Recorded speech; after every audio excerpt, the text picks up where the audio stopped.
Hey guys, Adam here with AmericanTrucks.com. Today we're taking a closer look at and installing the Mammoth 3-inch front leveling kit. This is available for the 04 to 13 two-wheel drive and four-wheel drive F-150s, excluding Raptors. You should be checking out this particular leveling kit from Mammoth if you're looking to accomplish a number of things. First and foremost, you might be looking to fit bigger wheels and tires comfortably in those wheel wells of your F-150. You might be looking to level out the truck's appearance, getting rid of that factory rake. And finally, you might be looking for a little bit of additional ground clearance at the front end for some light off-roading situations. This is especially going to be useful for the F-150 owners who may have a little bit of added weight at the front end that a simple 2 or even 2.5-inch leveling kit might not actually level out the truck with. If you have something like an off-road front bumper made of heavy steel, maybe you have a winch or even a snowplow in the wintry months at the front end, those things will sag the front end down. Having the larger 3-inch kit will keep that truck leveled out regardless of that front end weight. Now, when you start getting into the bigger leveling kits, somewhere around 3 inches like this guy here, it does start to put more stress on some of these suspension components. CV angles are going to be at a little bit of a harsher angle. Your upper control arm ball joint is at a tougher angle. So it is worth mentioning that with a 3-inch, the larger leveling kit, there is some more premature wear on those suspension components. With that said, you might consider upgrading some components like getting a better upper control arm that's built to handle lifted applications for greater wheel articulation, and one that might even reduce some of the downward suspension travel. Now, that's not required, but it is recommended when getting into the larger kits here. Now, as far as ride quality, because it is a little bit of a larger kit here, it may result in somewhat of a stiffer ride quality at the front end. Not necessarily a poor ride quality, but it will change the ride quality just a little bit. Now, the 3-inch kit here is also great for fitting those bigger wheels and tires. As you know, fitting up to 35s can be very difficult, even with a 2 or even a 2.5-inch leveling kit. In some cases, you might have some rubbing. 3-inch leveling kits here allow you to have a little bit of extra room to fit those meatier tires or even wider tires with a more aggressive offset. Now, depending on your aggressive offset, there may be some slight rubbing at full lock, but nonetheless, you can fit up to 35s with this 3-inch kit. In addition, this kit is a CNC machined billet aluminum, making it a little bit cheaper than some of the heavy-duty steel options. This one here uses a black anodized finish to give it some corrosion and rust resistance, and personally, I actually favor more towards these billet aluminum kits rather than the more expensive steel kits, just because, number one, steel is going to be more susceptible to rust, especially if you're located in wintry weather areas like we are here. We see a lot of road salt. It can take its toll on suspension components. Having that billet aluminum takes just a little bit more stress off you. Now, with that, the black anodized finish does add that durability. Now, the kit comes in right around 30 bucks, making it one of the most affordable mods you can do to your truck, believe it or not. Just because it's a 3-inch doesn't mean the price reflects that. It's coming in right around 30 bucks, making it super affordable. The install for this, I am given 3 out of 3 wrenches on our difficulty meter. There is no cutting, no permanent modification required, but some specialty tools are recommended to do the job properly. Following Ford's instructions on how to take apart the suspension at the front end, you are going to have to pull vacuum from the 4-wheel drive actuator for 4-wheel drive equipped models. 2-wheel drive equipped models, different story, and I'll talk about that when we get to the installation there, but just know that it can increase the difficulty of the install. The install will take you about 2, maybe 3 hours from start to finish to get the front end done. I'm going to walk you through every step of the process here. Let's get started.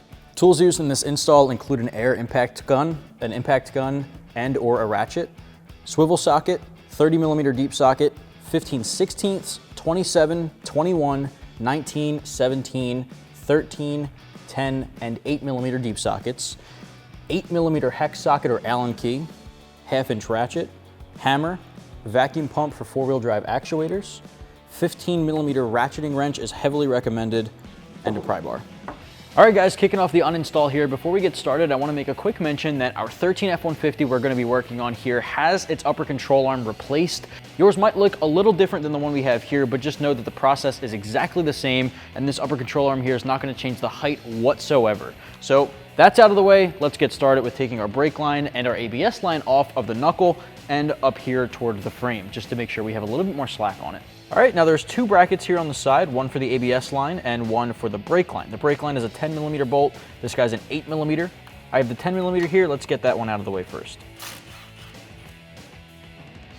Now what I like to do is disconnect the bracket, and then I'm just gonna put the bolt right back on just so we don't lose it.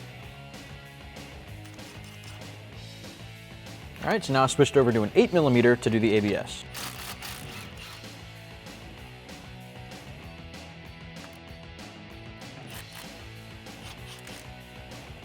All right, now following those brake lines back up here to the frame, there's one more 10 millimeter, so let's switch back over and get that guy off. All right, so now all this has a bunch of slack and we're not gonna be putting excess pressure on it.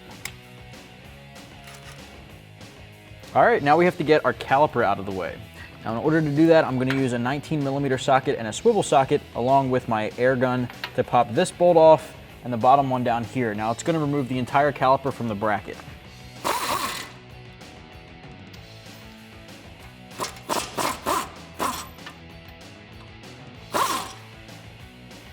So now I have my caliper hanger, and this is gonna help hang the caliper up onto the frame so we're not putting stress on the brake lines as well. I'm gonna put that guy there.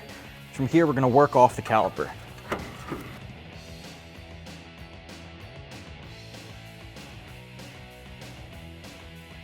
Next step, of course, is to get the rotor out of the way. Now, in most cases, if you pull on it, the guy's probably stuck on there. There's a little bit of rust and corrosion on the inside of that hub there, in which case you can grab a mallet and carefully tap on the outside of the rotor here to dislodge it.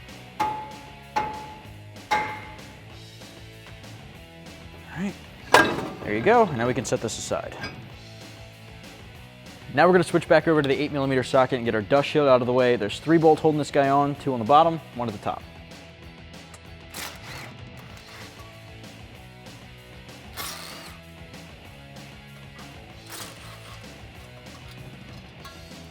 All right, now I'm going to grab a 3/16 hex socket and we're going to get the ABS sensor off of the hub. All right, so that guy comes out, it's a very small screw. You're going to carefully pull that guy out of the hub. All right, we're just going to let that guy hang off to the side. That's an 18 millimeter deep socket we're going to use, and I'm also going to use a swivel socket just to make life a little bit easier with this air gun. With that guy loosened up, I'm actually just gonna keep this on a couple of threads. We wanted to make this loose so that the lower control arm can drop down a little bit. Next up, let's loosen up the upper control arm castle nut.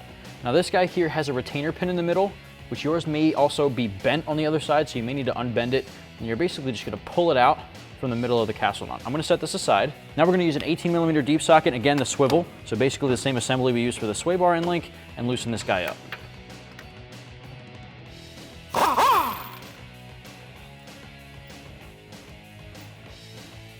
Now what I'm going to do is just take that castle nut and thread it on a couple of threads because we still have to dislodge the upper control arm from the knuckle. And we want to make sure this is on to catch it so it doesn't pop out.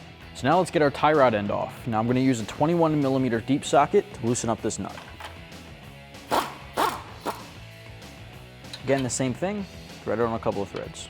All right, same concept applies to the tie rod end. We have the nut on a couple of threads. I'm gonna use a mallet to tap on the backside here, right in the steel portion, so I don't damage the ball joint there, and we'll have that dislodged from the knuckle as well.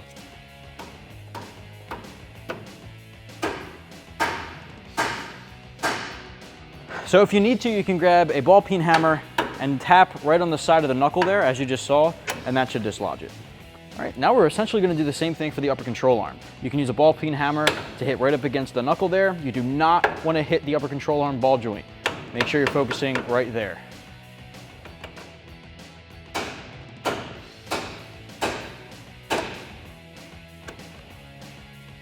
We're going to do the exact same thing we just did, but to the lower control arm to knuckle joint right here with this 15/16 nut. Perfect. So it doesn't look like we're going to need to hammer that. It looks like it dislodged. If yours does not dislodge like this one just did, you can use a hammer and do the same process, hitting this, making sure you're not damaging the actual ball joint there.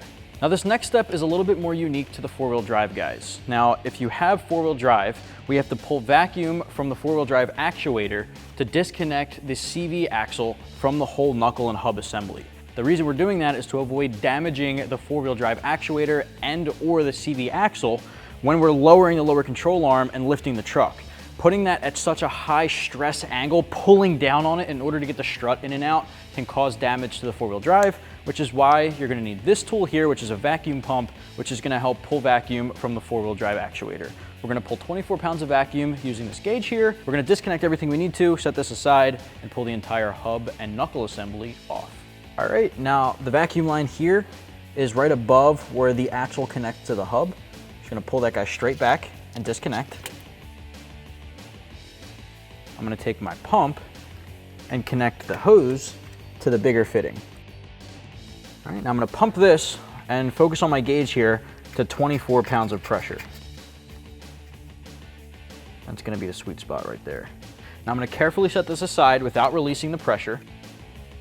I'm gonna seat that right on our lower control arm there. Now with that pressure pulled, I'm basically gonna disconnect the upper control arm and the tie rod end, and then use a 13mm socket to remove the axle nut. From there, I'll pull the CV axle out of the hub. Now because we relieve that pressure, we'll be able to slide that right out. From there, I'll remove the lower control arm nut and pull the entire knuckle assembly off the truck. All right, so this is all gonna be kind of one motion. So I'm gonna take first off the upper control arm off. Keep that guy down there. I'm gonna put this nut back on just so we don't lose it. And our tie rod end is coming next. That we did not want to happen, so we're gonna bring this guy back up. Still holding pressure, which is awesome. Perfect. Tie rod end nut's gonna go back here. Next what I'm gonna do is use a 13 socket to remove the axle nut, pull the CV axle out of the hub, and remove the lower control arm bolt.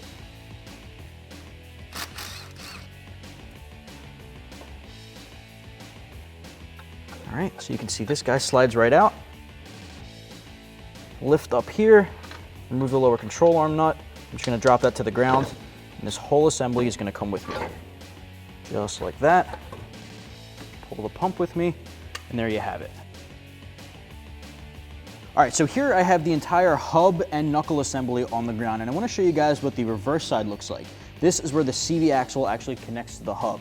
Inside is our four-wheel drive actuator, and you can see the teeth going all the way around. I still have our pump hooked up. So what I wanna do is I'm gonna show you guys what this actually does to give you some context as to why we need to do it. As it sits, I relieve the pressure. I did not remove any vacuum from this. Here I'm gonna pump, and as I pump, you can see the teeth start to lift up. Pulling vacuum, the 24 pounds that we just did, as you saw, lifted the teeth up. That disengages the four-wheel drive actuator from the CV axle and allows us to slide it out. Now, if I were to relieve that, you'll see this seat back down, and that would, in theory, engage the four-wheel drive. So, pumped up and relieved. You can see it sinks back down into the hub. So that just gives you some context as to why we need to do that. Next, we're gonna remove our bottom strut bolt from the lower control arm. The nut is a 30mm, and the bolt head is a 27. So you're gonna need some specialty sockets. I've got my 27 short socket on my 1/2" ratchet, and my 30 socket on my air gun. There it is. I can set that aside. All right, next we can pull the bolt out. All right, next up we can remove the 3 top strut tower nuts. These are 15mm. I'm gonna use a ratcheting wrench. Definitely recommend this. And you're gonna get these guys off.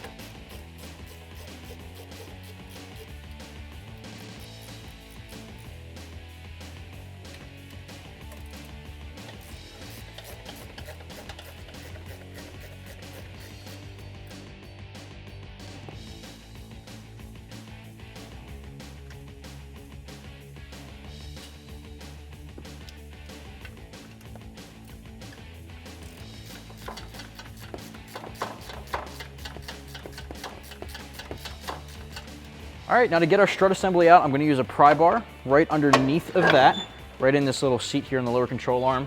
We're basically gonna pry up and outward to get it out of its seat and slide it down. Now we can set this guy aside. All right, next up here, guys, let's assemble our 3" spacer from Mammoth onto our strut assembly. Before we do that, we have to install the 8mm hex screws into this as our new studs. Now, these new studs included in the kit will hold the entire assembly to the strut tower in the truck. The factory studs on your factory strut top hat are gonna hold the spacer to the strut. So grab these screws included in the kit. You're gonna find which way is up. The smaller holes where you can see the threading is up. Flip that upside down, and those smaller holes get a little bit bigger. What you're gonna basically do is take this screw, set that through, and thread it in by hand to those smaller threaded holes. The larger ones will seat into the factory studs. Once you have those threaded in a bit, you're gonna grab your 8mm hex socket and tighten them down. Do that for the rest of them.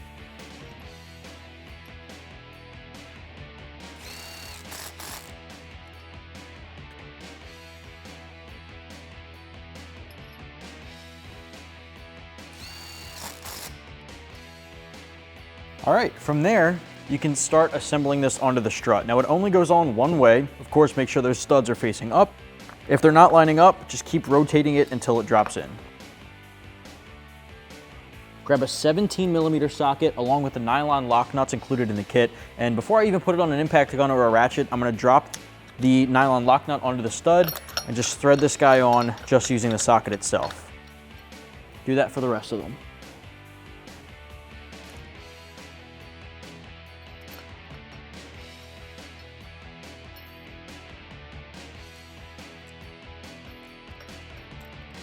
All right, with them tightened down, put this on your impact gun and tighten them up.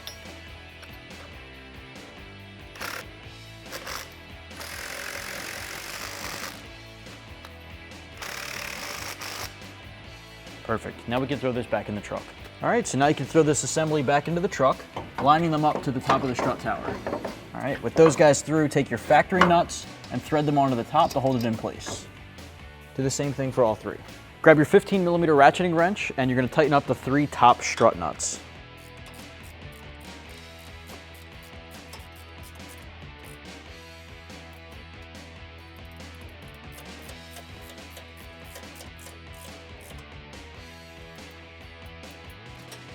Now you'll see when trying to seat the bottom of the strut, we're bottoming out on the sway bar end link nut, so I'm just gonna take this guy off and that'll give us a little bit more range to pull the lower control arm down.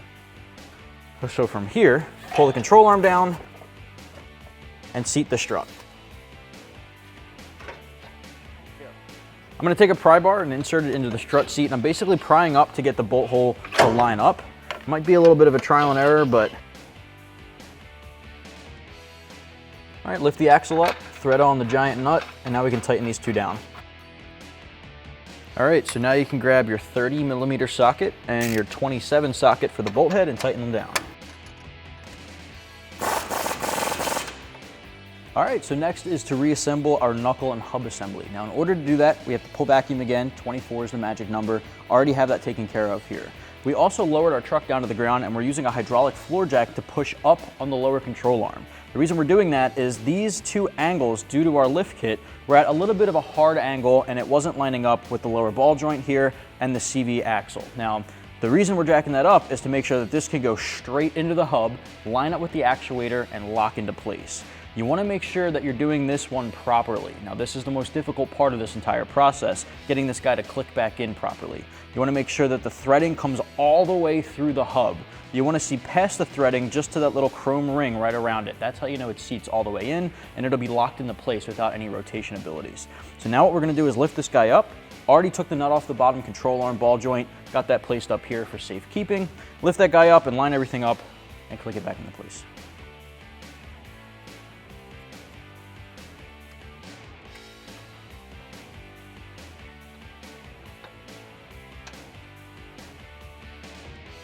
All right, so like I said, that is the trickiest part, making sure the threading comes all the way through. I'm gonna put our 13mm nut right on that stud while holding it in place, threading it on as much as I can by hand.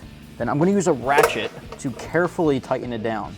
You wanna make sure it seats properly. You'll feel if it doesn't seat, and using a ratchet just makes it a little bit easier.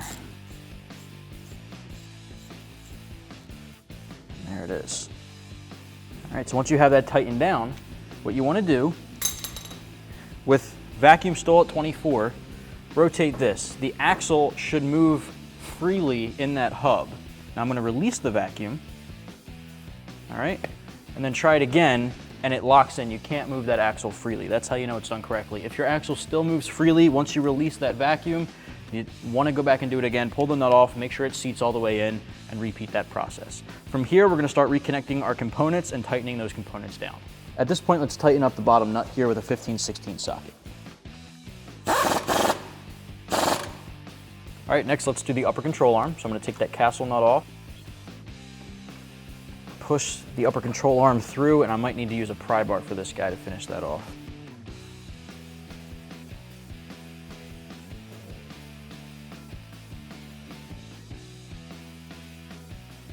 All right, so now we can put our nut back on, along with the spacers. Now before we tighten those guys down, let's take off the tie rod and nut and seat that back in the knuckle as well. Now we can grab our sockets and tighten them both down. Now I'm going to grab my 19 socket and my swivel and tighten up the upper control arm.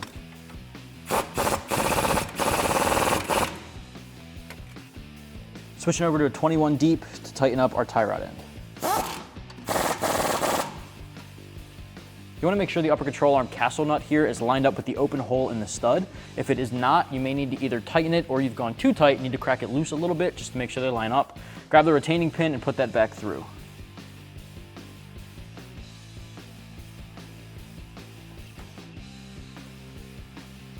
All right, before we go any further, let's reconnect our vacuum line to the two little connectors at the back of the hub. All right, so next up, what we're gonna do is swing our ABS line back into place on the hub, making sure we're being pretty careful with it. You don't wanna damage that. And then you can take that smaller hex screw and put that back in by hand, and then grab your socket or Allen key and tighten it down. Next, slide your dust shield into place, making sure that the ABS hose is going through that little opening there, and you're lining up these to the open threaded holes. Put those 8mm bolts back in, all three of them, before tightening them down, just to make sure they're all lined up properly.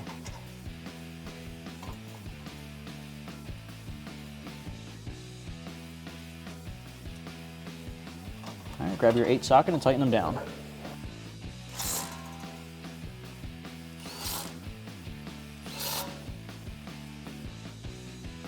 All right, so now you can grab your rotor and put it back on the hub.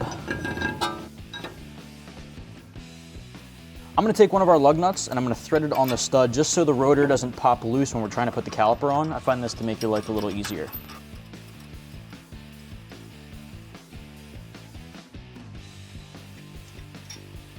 All right, so next we're gonna take our caliper off the hanger on the frame and slide that guy back onto the rotor.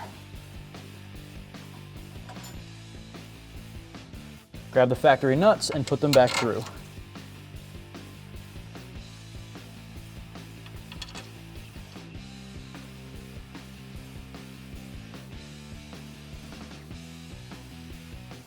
All right, so now I'm gonna grab my swivel socket and my 21 socket and tighten down our caliper bracket bolts.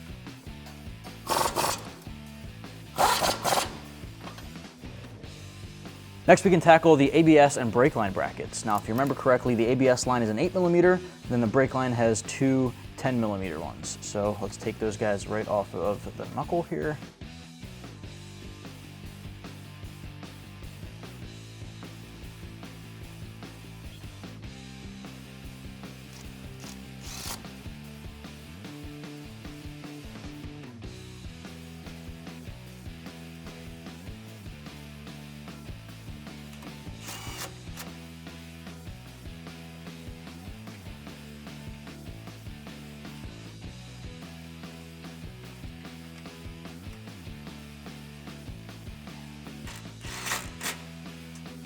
All right, now the last step here would be to reconnect our sway bar end link. Now, unfortunately, with a lift kit here, it can be pretty difficult, depending on the lift kit size, to actually get the sway bar bolt to come back through enough to put your nut on top. And that's gonna be the case here. Now, from here, you have two options. One, start repeating this exact same process on the other side of the front, and when you disconnect the sway bar over there, it loosens it up and gives you the ability to flex it downward to put the nuts back on. Option two would be to put the weight of the vehicle back down on itself, and when it pushes down and lifts the suspension back up with the wheel, it will push the stud back through. So you can take two options. We're gonna go ahead and repeat on the other side, and then we'll be able to finish the sway bar up. But from here, guys, you wanna make sure you're torquing down all of your bolts as well. Definitely don't forget about that. Make sure you're looking up the proper torque specs for your specific year, gen, and model. With that said, that'll wrap up the install. Just repeat on the other side and you'll be good to go. That's gonna wrap up my review and install for the Mammoth 3-inch front leveling kit, available for the 04 to 13 two-wheel drive and four-wheel drive F-150s, excluding Raptor models. You can get yours right here at AmericanTrucks.com.